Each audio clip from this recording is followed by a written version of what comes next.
Hello and welcome to my channel. आज का topic है how to attract your soulmate. तो मैं इस सब्जेक्ट को 3 भागों में बांटी हूँ। पहला भाग है जब आप किसी स्पेसिफिक पर्सन को नहीं, in general life partner attract करना चाह रहे हैं। कोई एक पर्टिकुलर पर्सन आपके नज़र में नहीं है, आपको सिर्फ एक अच्छा लाइफ पार्टनर चाहिए। सेकेंड पोर्शन है जब आपको कोई स्पेसिफिक पर्सन ही चाहिए एज अ लाइफ पार्टनर और आप उसको अट्रैक्ट करने की कोशिश में लगे हुए हैं। थर्ड पोर्शन है आपको जब आप दोनों एक दूसरे से प्यार करते हैं बट किसी कारणवश आपकी फैमिली नहीं मान रही हो या फिर आपके शादी में कोई ना कोई रुकावट आ रही हो, तो क्या करना चाहिए। तो सबसे पहला जो भाग है हमारा वो है कि जब आप अपने लाइफ पार्टनर को अट्रैक्ट करना चाहते हैं और कोई स्पेसिफिक पर्सन आपके नज़र में नहीं है, उस सिचुएशन में क्या करना चाहिए। सबसे पहली बात तो अपने वॉर्टेक्स में उस स्पेसिफिक पर्सन की क्वालिटीज़ आपको डिपॉजिट करानी पड़ेगी ताकि वॉर्टेक्स आपको वैसा इंसान ढूंढ के दे। तो उस वॉर्टेक्स में डालने से पहले क्या करना है, आपको क्लैरिफाई करना है कि क्या क्या क्वालिटीज़ चाहिए। और उसके लिए एक बहुत अच्छा सा प्रोसेस है, वो है अब्राहम हिक्स का व्हील प्रोसेस।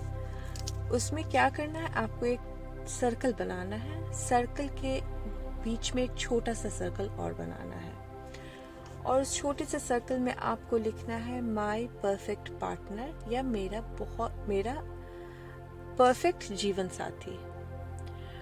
उसके बाद उसमें छोटी छोटी लाइंस खींच देनी है जो आपको छोटे सर्कल से बड़े सर्कल की तरफ जाती हो, ताकि आपको छोटे छोटे सेक्शंस मिल जाएं बीच में लिखने के लिए। और उसमें आपको क्वालिटीज़ लिखनी है। उसमें आपको क्या क्वालिटी चाहिए उस जीवन साथी की, कि वो केयरिंग होना चाहिए, वो लविंग होना चाहिए, वो अच्छी जॉब में होना चाहिए, या फिर अगर आप मेल हैं तो जो भी क्वालिटीज़ आपको उस पार्टनर में चाहिए वो लिख दीजिए। बट लिखने से पहले ज़रूर सोचिएगा कि क्या वो सच में आपको चाहिए या वो क्वालिटीज़ आप इसके लिए कह रहे हैं क्योंकि समाज को चाहिए या आपके घर वालों को चाहिए। क्योंकि जब आप क्वालिटीज़ लिखते हैं तो उससे पहले आपको क्लैरिफाई करना पड़ेगा कि वो सारी क्वालिटीज़ आपको सच में अपने जीवन साथी में इसके लिए चाहिए क्योंकि आपको वो सारी क्वालिटीज़ पसंद है, ना कि परिवार में सेट होएगी या परिवार के हिसाब का स्ट्रेचर का इंसान चाहिए। वो सब नहीं सोचना, आपको जो पसंद है दिल से वो सारी क्वालिटीज़ लिख दीजिए। जब आप क्वालिटीज़ लिख देते हैं व्हील में, उसके बाद आपने यूनिवर्स को बता दिया कि मुझे ये सब चाहिए, ऐसा बंदा चाहिए। और ये व्हील आपको रोज़ बनाना है जब आप किसी स्पेसिफिक पर्सन को अट्रैक्ट करना चाहते हैं। उस व्हील को बनाइए और वो सारी क्वालिटी वाला इंसान आपको इमेजिन करना है और उसको पूरे दिन अपने साथ लेके चलिए।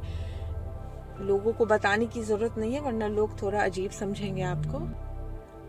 ये आपके लिए है, आपको पूरे दिन ये इमेजिन करना है कि वो इंसान आपके साथ है, वो आपके कन्वर्सेशन में है, वो आपको देख रहा है या देख रही है, वो आपके साथ इंटरेक्ट करिए। आप जहाँ जहाँ जा रहे हैं वो आपके साथ साये के रूप में जा रही है, जा रहा है। जब आप इस तरीके का मेक बिलीव कीजिएगा, जिसे कहते हैं सोचना, तो क्या होता है, सबकॉन्शियस माइंड ट्रिक कर जाता है कि अरे इसका तो लाइफ पार्टनर आ गया है। और तब क्या होता है, आप का जो कॉन्शियस माइंड है वो जो गेट पे दरबान बन के खड़ा है वो थोड़ी देर के लिए सो जाता है और फिर मैनिफेस्टेशन जल्दी से हो जाता है। तो आपने व्हील वाला करना है, पूरे दिन आपको इमेजिन करना है कि वो आपके साथ है, आपके इन एंड आउट कन्वर्सेशन में है। जब अकेले में पाइए तो इनैक्ट कीजिए कि आप कैसे उससे बात कर रहे हैं और वो कैसे रिएक्ट कर रहा है, आपका जीवन साथी।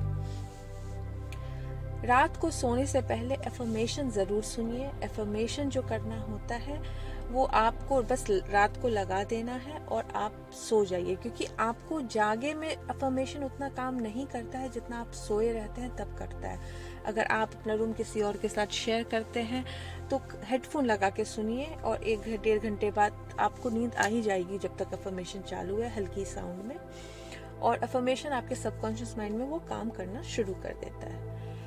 उसके बाद आपको ये 3 चीज़ें करनी है। व्हील बनाना है, फोकस व्हील पे आपको काम करना है हर दिन, क्योंकि आप जब फोकस व्हील बनाते हैं तो आपका फोकस उन सारी क्वालिटीज़ पे जाता है जो आपको लाइफ पार्टनर में चाहिए। सेकंड, आपको पूरे दिन इमेजिन करना है कि वो आपके आस पास है, घूम रही है या घूम रहा है, जो भी है, अब जेंडर आप डिसाइड कीजिएगा, और आपके साथ हर जगह वो हर पल आपके साथ है।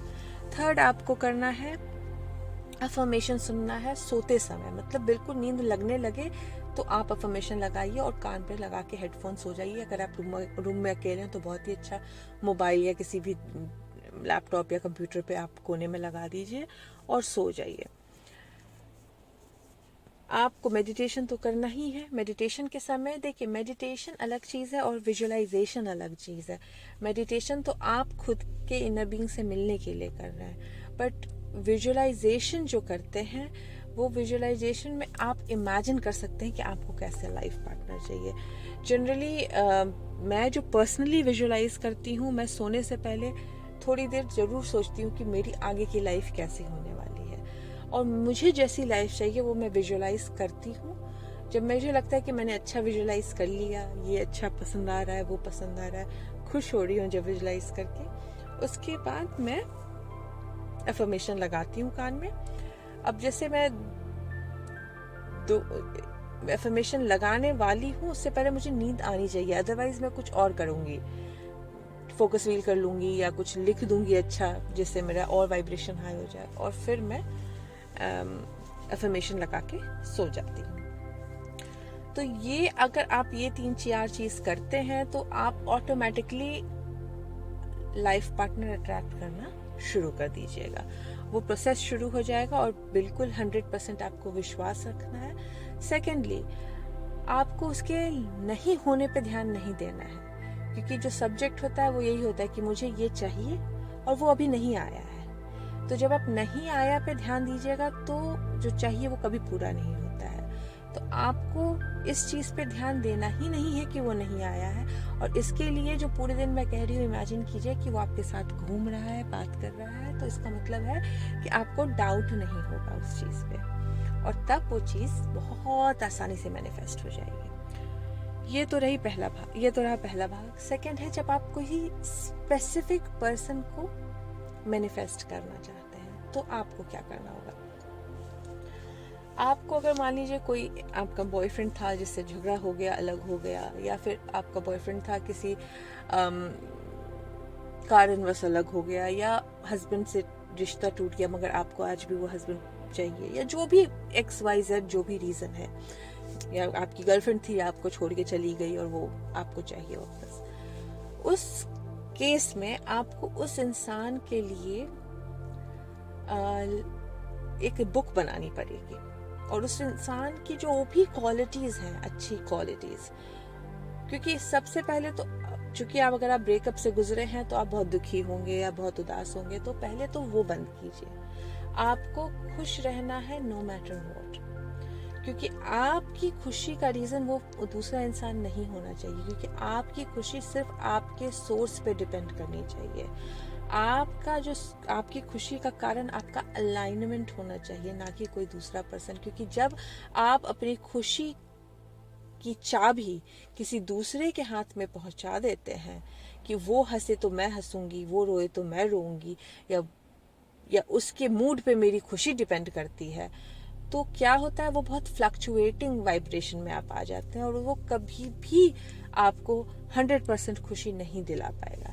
इसके लिए आपको ये डिसाइड करना है कि आज से मैं खुश रहूंगी या रहूंगा, और मुझे मेरे खुशी का रीज़न खुद ढूंढना है, उस पर्सन से मेरे खुशी का रीज़न नहीं। हाँ, वो पर्सन मुझे चाहिए लेकिन वो मेरी खुशी का कारण नहीं हो सकता। ठीक है। सेकंड, आपको करना है कि एक डायरी बनानी है जिसका नाम होगा लिस्ट ऑफ पॉजिटिव एस्पेक्ट्स, और उस पर्सन की जितनी भी अच्छी चीज़ें हैं वो आपको हर दिन लिखनी है। हर दिन 10 अच्छी चीज़ें उसके लिखे, क्योंकि क्या इसके पीछे रीज़न है, जब हम किसी रिलेशनशिप में रहते हैं तो हम शुरू में तो बहुत अच्छी पॉजिटिव चीज़ें देखते हैं एक दूसरे की, और फिर धीरे धीरे क्या होता है, नज़र शिफ्ट होनी शुरू हो जाती है लोगों की कमियों पे। और जब आप किसी भी इंसान की कमी नोटिस करना शुरू करते हैं और अपने वाइब्रेशन में वाइब्रेट कराना शुरू करते हैं, तो क्या होता है, वो वाइब्रेशन बड़ा होते होते उस इंसान को आपसे दूर कर देता है। इसके लिए बहुत ज़रूरी है कि आप अपने वाइब्रेशन को क्लीन कीजिए। तो ये 1-1.5 महीना करना पड़ेगा आपको बिना किसी एक्शन के। ये जो भी मैं सेकंड भाग में जो प्रोसेस बता रही हूँ, ये आपके सिर्फ और सिर्फ वाइब्रेशन को क्लीन अप करने का प्रोसेस है। एक्शन कुछ भी नहीं लेना इस समय पे, क्योंकि एक्शन जब तक आप अलाइनमेंट में नहीं आते हैं, एक्शन लीजिएगा तो उसका कोई भी रिजल्ट अच्छा नहीं मिलेगा। तो आपको क्या करना है, आपको एक लिस्ट ऑफ पॉजिटिव एस्पेक्ट्स के बुक बनानी है, और उसमें आपको लिस्ट करना है जो भी चीज़ें आपको उस इंसान की पसंद थी वो। आपको उसके बाद उसके नहीं होने के बारे में नहीं सोचना है कि वो नहीं है, मतलब उसका एब्सेंस आपको नहीं सोचना, आपको यही सोचना है कि वो आपकी लाइफ में ऑलरेडी है और अभी भी है। जब आप ये सोचते हैं कि दैट पर्सन स्टिल एग्जिस्ट, मतलब वो जब आपके लाइफ में अभी भी है, तो क्या होता है, आपका जो सबसे पहली बात है, ग्रीफ बहुत कम हो जाता है। और जब ग्रीफ कम हो जाता है तो आप अलाइनमेंट की तरफ बढ़ना शुरू करते हैं। तो आपको एक डायरी लिखनी है, आपको ये सोचना है कि वो अभी भी आपकी लाइफ में है। वो उस पर्सन के रिएक्शन या वो अगर आपसे ठीक से बात नहीं करता, उस पर ध्यान नहीं देना है। आपको वो कैसा भी बिहेव कर रहा हो इस वक्त, आपको इस वक्त यही सोचना है कि वो आपकी लाइफ में है। और तीसरा ये है कि विजुअलाइजेशन इस मामले में बहुत बहुत बहुत काम करता है। इसमें आपको सिर्फ देखना है एक पर्टिकुलर सीन, मतलब मैं कोई लंबी कहानी नहीं देखनी है अपने उस बंदे के साथ या बंदी के साथ कि भाई बहुत मतलब लविंग और अच्छी कुछ चल रही है, ऐसी कुछ भी नहीं देखनी है आपको सिर्फ ये देखना है कि आप उससे मिलें और वो इंसान आपसे बोल रहा है I love you and I want to marry you. जो भी है आपका, जो भी पर्सन है या जो जिस तरीके से आप कनेक्ट करते हैं, या I am sorry, I am back, जो भी एक पर्टिकुलर सीन आपको बार बार रिपीट करना है अपने माथे में। जब भी आप विजुअलाइजेशन में बैठेंगे, आपको सिर्फ बैठ के यही विजुअलाइज करना है। आप बैठ के विजुअलाइज कर सकते हैं, मैं पर्सनली लेट के विजुअलाइजेशन पसंद करती हूँ, क्योंकि मैं विजुअलाइज करते करते सोना पसंद करती हूँ। तो जब नींद आने लगे तो उस वक्त उससे थोड़ी 15 मिनट पहले जब लगा कि अब सोने का टाइम हो रहा है, तो 15 मिनट पहले लेट जाइए एंड वही एक सीन को बार बार विजुअलाइज करना है आपको कि वो इंसान आपके पास आया है और आपको ऐसी बातें कर रहा है जो आपको चाहे सुननी है उसके मुंह से, और आप उस वक्त कैसा फील कर रहे हैं, वो फीलिंग को फील करना है आपको 15 मिनट। अगर आप ये 3 चीज करते हैं और कोई एक्शन नहीं लेते हैं 1 से 1.5 महीना, उसके बाद आपको एक इंस्पिरेशन आएगा एक्शन लेने का, या शायद एक्शन आपको लेनी पड़े भी नहीं, सामने वाला ही एक्शन ले लेगा। लेकिन अगर सामने वाले ने एक्शन नहीं लिया, 1-1.5 महीने बीत गए हैं, आपको इंस्पिरेशन आनी शुरू हो गई है कि कॉल करो उसे, या कुछ एक ऐसी कुछ भी हरकत की आपको इंस्पिरेशन आ सकती है करने की, किसी दूसरे दूर के फ्रेंड से बात। और हाँ, सबसे इम्पोर्टेंट मैं भूल गई, सॉरी बताना, जब आप ये प्रोसेस कर रहे हैं सेकंड भाग वाली, प्लीज किसी भी दोस्त रिश्तेदार से डिस्कस मत कीजिए, क्योंकि जब आप डिस्कस करते हैं अपनी चीजें दूसरों से, तो वो आप में डाउट क्रिएट करता है और वो आप आपका जो डाउट है मैनिफेस्टेशन को स्लो कर देता है। इसके लिए जब भी आप किसी मैनिफेस्टेशन जर्नी पे उतरे, चाहे वो लव के लिए हो, मनी के लिए हो, हेल्थ के लिए हो, ज़्यादा लोगों से इन सब बारे में बात नहीं कीजिए। क्योंकि क्या होता है, इंसान को दुनिया में कुछ भी चाहिए, वो सिर्फ इसके लिए चाहिए क्योंकि उसको पहली बात तो ये लगता है कि उसे बहुत अच्छा लगेगा वो पाके। दूसरा, उसको ये लगता है कि उसके मैनिफेस्टेशन को देख के लोग कहेंगे वाह क्या मैनिफेस्ट किया है। और जब वो वाहवाही आपको वक्त से पहले ही मिल जाती है क्योंकि आपने अपनी आइडियाज शेयर कर लिए हैं, तो क्या होता है, आपका आधा जो जोश है मैनिफेस्ट करने का वो वहीं खत्म हो जाता है क्योंकि आपको वाहवाही तो पहले ही मिल गई है। इसके लिए मन में बहुत मुश्किल लगता है, लोगों से शेयर करने की बहुत इच्छा होती है, बट बिल्कुल शेयर नहीं करना है कि मैं ये कर रही हूँ, या ऐसे हुआ तो उसने ऐसे मेरे से बात की, या उसने इस बार देख के स्माइल कर दी। ये सब कुछ भी नहीं करना है आपको। बिल्कुल 1.5 महीने आपने ये सब प्रोसेसेस करने हैं और मेडिटेशन करना है और इंजॉय करना है जो भी कर रहे हैं, और लैक पे नहीं सोचना है कि वो नहीं है। आपको हमेशा यही सोचना है कि वो है। तो ये तो हो गई आपकी सेकंड भाग। थर्ड भाग ये है कि आप दोनों चाहते हैं शादी करना, बट घर परिवार वाले राजी नहीं हो रहे हैं, या कोई भी कारण है, आजकल तो कुछ भी रीजन बन जाता है शादी नहीं होने का। तो उस सिचुएशन में क्या करें? तो ये जो सिचुएशन है थर्ड वाली, ये बहुत इजी सिचुएशन है क्योंकि इसमें 2 लोग एक साथ को क्रिएट करेंगे। तो आप दोनों को पहले मिलना है और आप दोनों को डिसाइड करनी है कि आप दोनों एक साथ क्या विजुलाइज कीजिएगा। और एक दूसरे, जो आप दोनों कपल हैं, काफी दिन से रह रहे हैं साथ में, तो क्या होता है, कुछ चीजें पसंद आती हैं इसलिए शादी करना चाहते हैं, बट कुछ चीजें अभी भी आपको एक दूसरे की पसंद नहीं आती है, चिढ़ते हैं, लड़ाइयाँ होती है। तो वो जो चीजें नहीं पसंद आती है उस पर ध्यान देना बंद कीजिए। आप दोनों को बुक लिखनी है एक दूसरे की अच्छी क्वालिटीज को लेकर, और सिर्फ उस क्वालिटीज पे ध्यान देना है आपको इस पे ध्यान नहीं देना कि मम्मी नहीं मान रही, या पापा नहीं मान रहे, या समाज नहीं मान रहा। आपको इन चीजों पे ध्यान ही नहीं देना।